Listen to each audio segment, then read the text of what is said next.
What's up everyone, Darcblade here with an information video regarding this week's limited bounties and event quests on Monster Hunter World.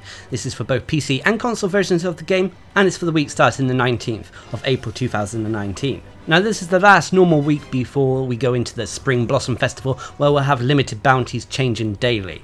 Much like I've done with other seasonal events, I hope to bring you daily videos going over the daily limited bounties to help people decide if it's worth logging in or not. But first we'll talk about this week's limited bounties. We'll go over the console first and then PC. First, the console limited bounties. They have 4 of them. First is a general Coral Highlands limited bounty to clear 3 quests in this specific location, but it can be at high or low rank. And for doing so you get research points, some Armosphere Plus, and a first Wyverian print. Next is an ecology survey to hunt Uragan. We have to hunt 4 of these brute wyverns and it specifically has to be at high rank. And for doing so you'll get research points, some advanced armospheres and a silver Wyverian print. Next is a general 9-star rank limited bounty to clear 5 quests at this specific rank. 9-star rank quests are normally endgame quests or tempered monster hunts. Anyway, for clearing 5 of them you'll get research points, some hard armospheres and a silver Wyverian print. And then finally is the general limited bounty to clear all of this week's other limited bounties, and for doing so you'll get research points, a gold Wyverian print that can be exchanged for monster gems at the Elder Melder, and a golden egg that can be sold for Zenny. So those are the limited bounties, not too difficult whatsoever. Although personally I'm not much of a fan of fighting Uragan unless it's with ranged weaponry. But what about the event quests? Now both PC and console versions of the game don't have many event quests currently for this week, as next week when the Spring Blossom Fest starts, we'll have access to almost every single event quest that has been available in Monster Hunter World so far. But anyway, what are the event quests we got on console this week? Well, there are 4 of them. First is Kieran the Myth, a 5-star low rank quest that requires hunters to be hunter rank 8 or higher. This has players taking on 2 low rank Kieran in the Coral Highlands. Nothing too special about this quest, although it's a way for low ranking players to take on Elder Dragons. Next is the Poison Posse, another 5-star low rank quest that requires hunters to be hunter rank 8 or higher.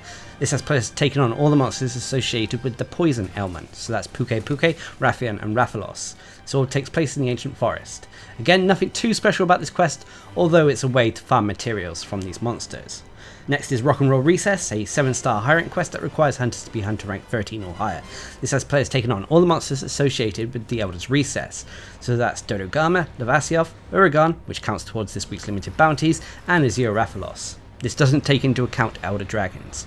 But anyway, for taking this quest on, there's an increased chance you'll find one of these monsters at the small or large gold crown size.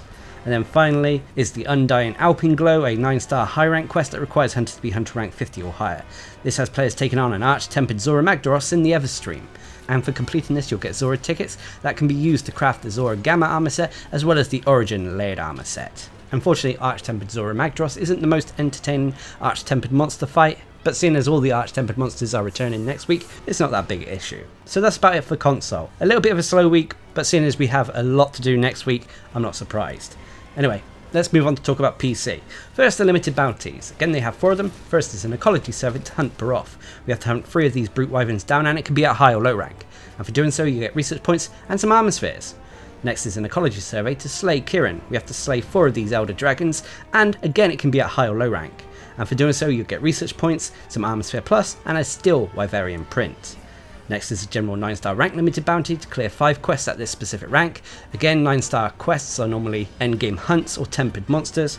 And for completing 5 of them, you'll get research points, some hard armospheres, and a silver Wyverian print. And then finally is a general limited bounty to complete all of this week's other limited bounties, and for doing so you'll get research points, a gold Wyverian print that can be exchanged for certain monster gems at the Elder Melder, and a golden egg that can be sold for Zenny. So that's about it for the limited bounties on PC. Again, not too difficult whatsoever. In fact, these are probably easier than the console limited bounties this week. But what have PC got in terms of event quests? Well, actually, PC have something new this week. Whilst not strictly an event quest, it's still an event of sorts. They have access to arch-tempered Kulve in the form of the Fury of El Dorado. This is found up in the Gathering Hub, much like the standard Kulve siege. This has players repelling Kulve in the caverns of El Dorado. But things have been made more difficult in the form of Kulve having a Fury mode, but as a reward you'll receive new rainbow incandescent weapons. These give you access to the Shah weapons, which contain critical element or critical status. So unfortunately, yes, they are some of the best weapons in the game, but unfortunately they are locked behind RNG, as these weapons cannot be crafted and you have to pray to the gods that you're just lucky enough to get the weapons that you want. It also doesn't help that the Shah weapons are thrown in with all the other existing Kulve weapons to dilute the loot pool even further. But anyway, let's move away from that and talk about the normal event quests that PC players have this week. First is Flesh Cleaved Bone, a 5-star low rank quest that requires hunters to be hunter rank 8 or higher. This has players taking on an Adogeron and Radaban in the special arena. Nothing too special about this quest, although it's a way to farm materials from these monsters. Next is Wicked Wildspire Warfare, again a 5-star low rank quest that requires hunters to be hunter rank 8 or higher. This has players taking on 2 Baroth and a Diablos in the special arena. Now for completing this quest you'll be rewarded with quite a few low ranking armor spheres. It's also a quick way to get this week's limited bounty done to hunt Baroth. Next is Deep Green Blues, a 7-star high rank quest that requires hunters to be hunter rank 13 or higher. This has players taking on all the monsters associated with the Ancient Forest, bar Elder Dragons. So that's Great Jagras, Toby Kadachi, Anjanath, Puke and Rathalos. And for taking this quest on, there's an increased chance of finding one of these monsters at the small or large gold crown size. And then finally is Snow and Cherry Blossoms, a 9-star high rank quest that requires hunters to be hunter rank 30 or higher. This has players taking on a Tempered Legiana and Tempered Pink Rathian in the Coral Highlands. And upon completion of this quest, you'll receive bonus hunter rank points as your reward. So it's a good quest to take on if you want to level up your hunter rank quite quickly, especially if you're intending to take on Arch-Tempered Kulve this week. Although don't stress about it, as the Fury of El Dorado will be staying throughout the duration of the Spring Blossom Festival, so it's going to be here for a couple of weeks. So anyway, that's about it for the activities on PC. Overall, nothing too exciting, although I would recommend taking on Arch-Tempered Kulve a few times if you can handle it, to try to get your hands on a few of the Shah weapons. But what are your thoughts on this week's limited bounties? Leave a comment down below, and until next time, I've been Darcblade, bringing you an information video regarding this week's limited bounties and event quests in Monster Hunter World.